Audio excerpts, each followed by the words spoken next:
Today's video is brought to you by Athletic Greens and its wonderful blend of vitamins and minerals. AG1 by Athletic Greens is a comprehensive all-in-one greens powder engineered to fill the nutritional gaps in your diet to support your body's nutritional needs across the 4 pillars of health: gut health, immune support, energy, and recovery. It is packed with 75 vitamins and minerals and whole food sourced ingredients. They're all listed on the back here, and it combines the perfect amount of micronutrients, absorption, and taste to jumpstart your daily routine. You'll be hard-pressed to find a more comprehensive powder or supplement on the market. Look, you guys know I'm not a fitness YouTuber, but I do like to eat right, take care of myself, and AG1 is that comprehensive nutritional supplement that I know is going to fill any holes in my diet, which I definitely have because, as I just said, I am not a health and fitness YouTuber. What I do is in the morning, take a scoop from here. You put the packet in there, you scoop it into here, you shake it up with some water. It's very green, but it also tastes good. It tastes kind of sweet, even though it's got only a gram of sugar, which is fantastic. It's less than a gram of sugar, actually. And it tastes fantastic. Like I say, I have it with my coffee in the morning. I feel like it gives me sustained energy throughout the day, and also feel like I drink less coffee, which is always nice because I drink too much coffee. AG1 is the perfect dietary support regimen. So if this sounds like the supplement you've been looking for, grab yourself an immunity bundle. That gives you 1 year of vitamin D plus 5 individual travel packs for free with your first purchase at athleticgreens.com/brainfood. Again, you'll get the vitamin D, the 5 travel packs with your first purchase at athleticgreens.com/brainfood. There's also a link in the description below. And now today's video. The medieval period, which began at the fall of Rome in the 5th century and is generally agreed to have ended in the 15th century, dovetailing into the early Renaissance, is often portrayed by pop culture as being a time when peasants walked around with mouths filled with blackened, rotted teeth and bodies covered in excrement and muck from lack of proper bathing habits. But is any of this actually true? Let's start with the teeth, shall we? On this one, our understanding of medieval dental hygiene has been rather poorly informed up until relatively recently. As one representative of the British Dental Association noted in 2004, our ancestors were far more aware of the value of a good smile than we have previously given them credit for. In fact, it turns out that medieval doctors, surgeons, and healers were well aware of a number of dental ailments, including plaque, cavities, and naturally bad breath. On top of that, they knew how to treat these conditions, or at least treat them with the tools and medicine available at the time. That said, given their limited tools, it is noted that by far the most common treatment for a tooth gone bad was to simply have it pulled, usually by a blacksmith or a barber. However, medieval surgeons did have the ability to create rudimentary fillings to save a tooth using materials including beeswax, grease, and arsenic, because apparently why not? The price of such procedures sometimes put them out of the reach of most common folk, which, well, wasn't really all that big of an issue, seeing as it was mostly wealthy people who had bad teeth. As we mentioned in our article on why pineapples were considered the ultimate symbol of wealth for a brief but hilarious period in the 16th, 17th, and 18th centuries, so much so that renting a pineapple by the hour to show off at parties was a thing, sugary food and sugar itself was, for a significant period of history, only something that the most wealthy could afford. Even fruit, which is rich in natural sugar, was rarely consumed by peasants, with their diet mostly consisting of grains, vegetables, and calcium-rich foodstuffs. You know, the diet that almost perfectly mirrors the recommended diet by dentists today. This means that for the most part, the teeth of medieval people were likely better than those of many today, particularly those who avoid dentists, like we all avoid confronting the fact that not only are we going to die, but everything we do, good or bad, will ultimately be forgotten, as will ourselves and our descendants, and for that matter, the entire human race. And, well, in the end, nothing matters, including you. In fact, archaeological research has shown that for much of the 2,000-year period between the Iron Age and the end of the medieval period, less than 20% of teeth appear to show any evidence of tooth decay whatsoever. For comparison's sake, similar, albeit more robust, studies of the teeth of modern Americans show that this figure sits closer to 30%. As you probably surmised, this figure is nearly universally agreed to be higher due to the abundance of sugar present in modern diets. It's also worth noting that this figure is better better than it was at the turn of the 20th century, when sugar was more readily available, but dental care was not, nor even when available nearly up to modern standards. Around this time, some sources claim that anywhere upwards of 90% of teeth of adults showed evidence of decay in some Western populations. These figures, however, aren't representative of wealthy people during the medieval period, who, despite having access to better dental care, often had worse teeth because of their sugar-rich diets. King Richard III, for example, who ruled during the latter half of the 15th century, reportedly had terrible teeth based on an analysis of his skeletal remains, even having several teeth removed. As you might expect, it's thought the sorry state of his teeth was almost certainly a byproduct of his wealth and privileged position, which allowed him to endlessly indulge his sweet tooth. In addition to being less at risk of cavities due to a diet naturally low in sugar, medieval peasants are known to have routinely cleaned and maintained their teeth. Historical documents note that peasants would clean their teeth with rough linen or twigs, similar to how we use toothbrushes today, and would likewise chew on pleasant-smelling herbs to freshen their breath, as we would use toothpaste or mouthwash. This latter fact has led historians to conclude that clean teeth and fresh breath were just as desirable a trait during medieval times as it is today because, well, shocker, people had noses back then as well. There's even a medieval recipe for whitening teeth using a combination of sage, salt, and the herb elecampane, which has been used since ancient times to fortify teeth. These remedies were all, of course, available to wealthy people, but the excess of sugar in their diets made them far less effective, meaning tooth decay was still more common with the rich and powerful. So going back to chewing on twigs, the general method here was to chew one end of a twig for a time, then once it was properly mashed up, use that end as a sort of toothbrush. In fact, in some cases, while they didn't know it at the time, the twigs or roots actually contained antibacterial substances, perhaps why certain plants became so popular for this purpose, as people observed the effects, even if they didn't understand why they worked so well at cleaning the mouth and teeth. Turns out humans of any era that we have historical record for, while they didn't maybe have our understanding of things, were not stupid. In addition to basic dental hygiene, peasants even had cures for ailments as serious as mouth cancer. Though these cures obviously were likely most ineffective because, well, cancer. That said, they often made use of herbs such as sage and rosemary to mask the smell of gangrenous pus, again suggesting a particular stigma surrounding foul breath. Speaking of bad breath, curiously enough, many early folk remedies from the medieval period for bad breath made extensive use of mint. In fact, one folk remedy in particular tells readers that an effective cure for, as it calls it, stinking of the breath is to gargle a mixture of mint, wine, and birch before roughly scrubbing the teeth and gums. Now, just for a second, let the last part of that sentence soak in for a moment.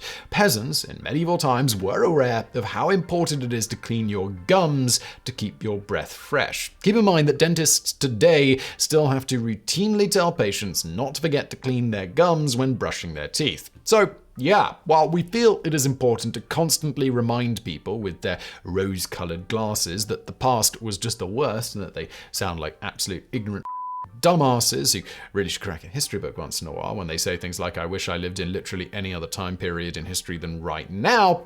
In this one rare case, we're not going to say it was better to live in the past because we have some pretty awesome options for dental care that the medieval people would have given their right molar for, and I think we can all agree that sweet food is awesome. The fact remains the medieval peoples, in the general case, probably had better teeth than most of the people watching this video. Just, those sparkly medieval teeth had to be attached to bodies that lived in the past, which was, again, the worst. Now, moving on from teeth to bathing and that side of hygiene, medieval peoples had a rather fun way to do this that made your Saturday date night dinner with your partner look rather tame, which we'll get into shortly. Yes, it turns out that once again, humans during medieval times were just as keen as humans today to not stink. And again, the reason for this is because they had noses. First, let's discuss washing hands, beyond doing so during a morning body scrub down from a basin, which, by the way, also seems to have included a good daily teeth scrub. As mentioned, hands were also usually washed again before and after eating. Remember, this was at a time before widespread use of utensils, and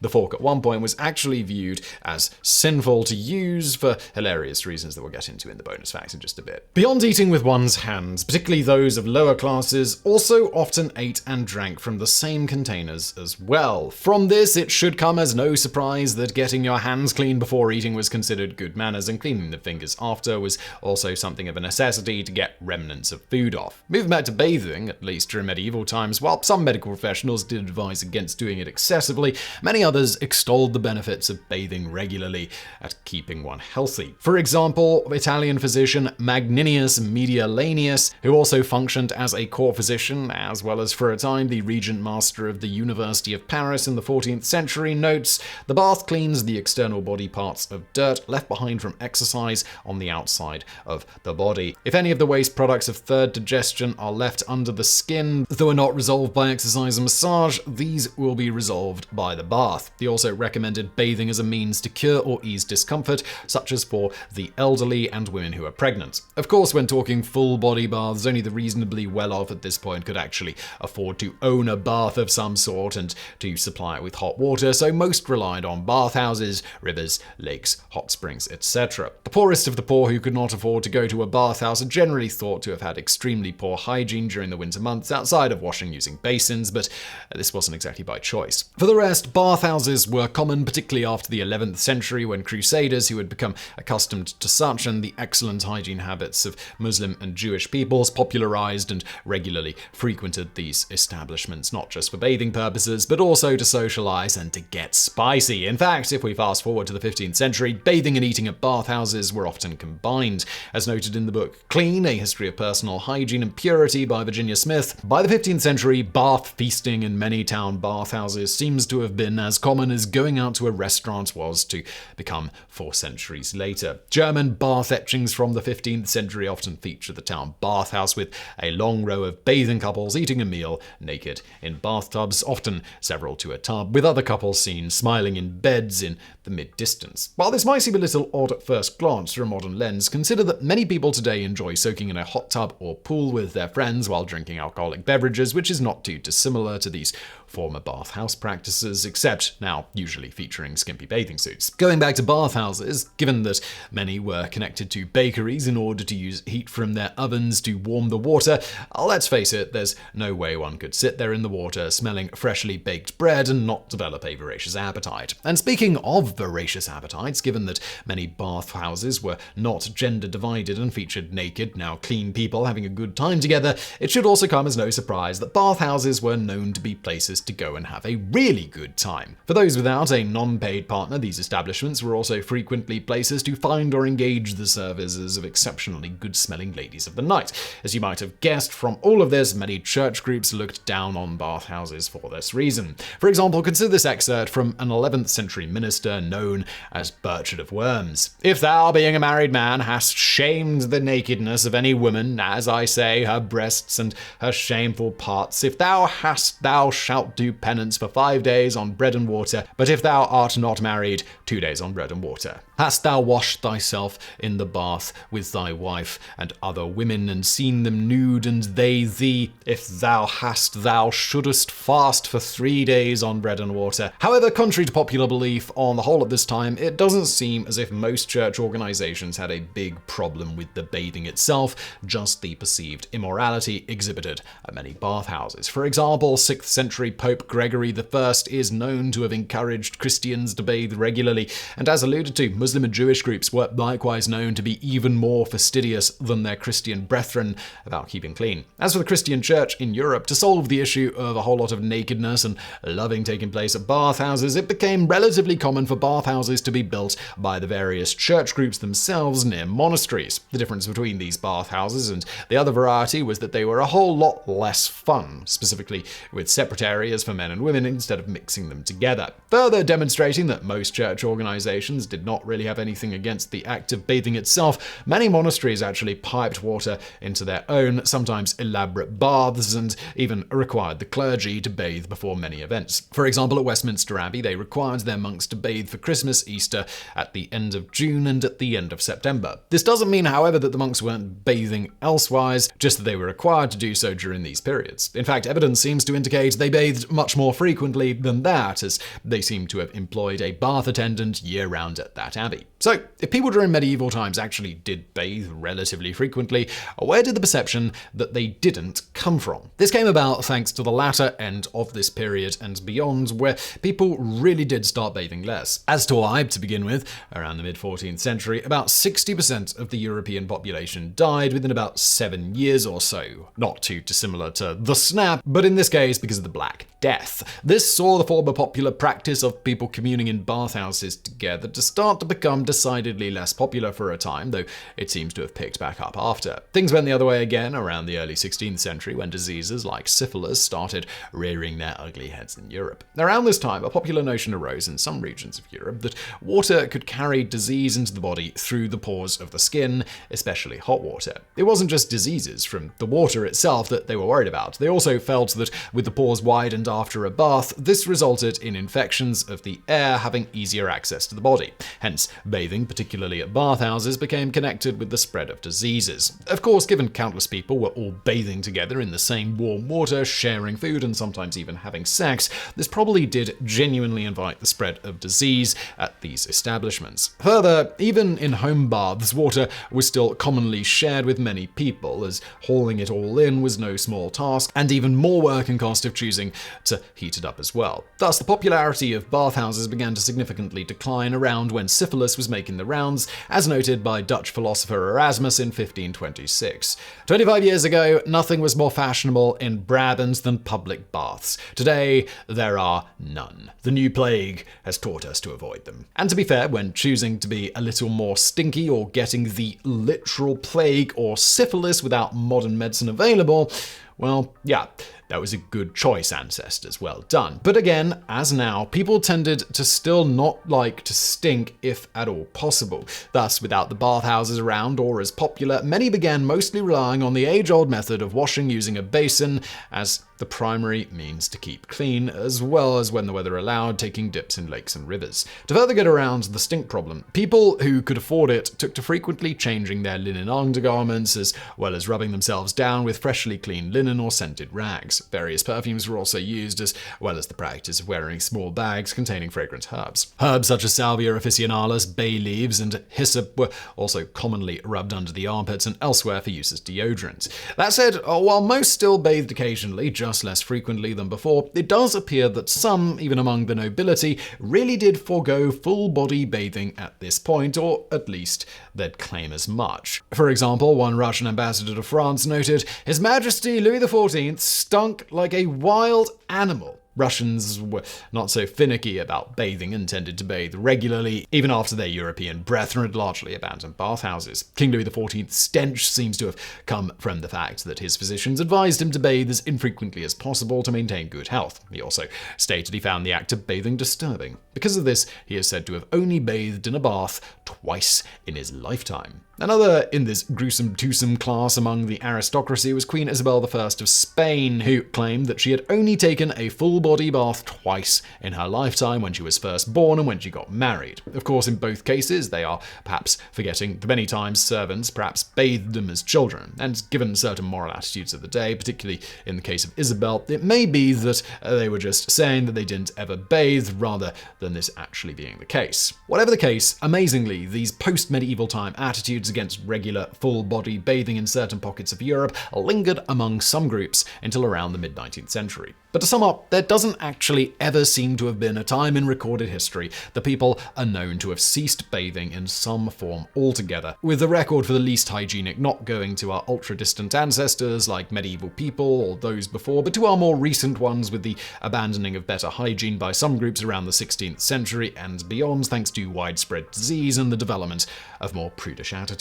And as for teeth, yeah, they probably had better teeth than you thanks to meticulous dental care combined with diets more conducive to the health of teeth and gums. Bonus fact: some of the earliest known table forks made their debut in ancient Egypt. The Chija culture from 2400 to 1900 BC that resided in parts of present-day China are also known to have used forks. A couple of thousand years later, the fork's popularity in the Western world spread via the Silk Road into Venice, with one of the earliest recorded instances of forks in Venice coming from an 11th century story of the wedding of a Byzantine princess, Theodora Anna Decana, to Domenico Salvo. She supposedly brought gold forks as part of her dowry.